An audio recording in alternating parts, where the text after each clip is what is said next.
কি ঠিক না ফোটানি কোটিপতি?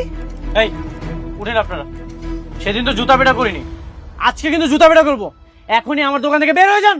এই কাস্টমার খাবার কাছ থেকে চিনিস কে? এলাকা থেকে লোক একদম গেটি মেটি কিন্তু ভাঙ্গা মারতে তুই চিনিস মানে? দোকানদারের একটা অপমান করস, তোর তো সাহস কম বড় না। এই কলতে তো ভাই আজকে পিটা মুচ্ছা মতো। এই কিসে এই আপনার আমার জামার সাথে খারাপ ব্যবহার করতেছেন কেন? হ্যাঁ জানেন ওকে, ও কত বড় লোক, কত কোটিপতি। হ্যাঁ রে, তুই যদি বড় লোক হইতো তাহলে এই চায়ের দোকানে বসে আছে কেন? ওই ছেলে অফিসেই তো বসে থাকতে পারতো। ওই যে দেখোস না ওই যে এসি বাতাস আইতাছে। আমি কি করবো না করবো সেটা একান্ত আমার ব্যক্তিগত ব্যাপার। যা এখনই আমার দোকান থেকে বের হয়ে যা। কাস্টমারের লগে এমন খাওয়া ভাবা করলে দুদিন পর ভিক্ষের থালা আছে না নিয়ে রাস্তায় নামতে হবে। এই চল ওর দোকানে চা খাবো না, চল তো।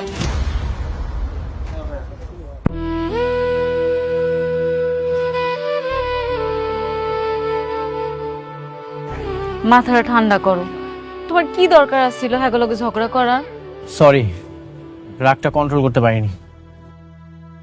বাবা তুমি শিক্ষিত মানুষ, আমার মনে হয় তুমি চা বেচতে পারবে না, বুঝছো?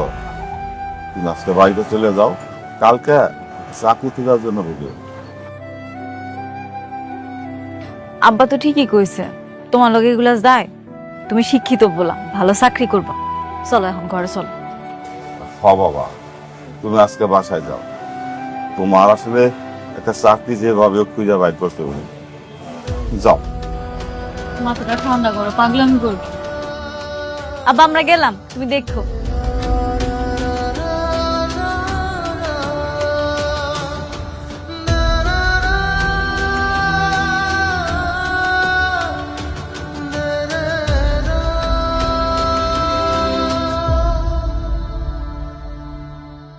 হায় আল্লাহ, আমার জামাইটার একটা ভালো চাকরির ব্যবস্থা করে দাও।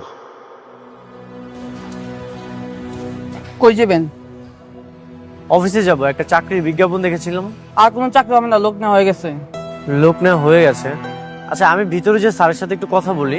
বললাম না লোক নিবেন না, বাংলা কথা বুঝেন না? যান এখান থেকে।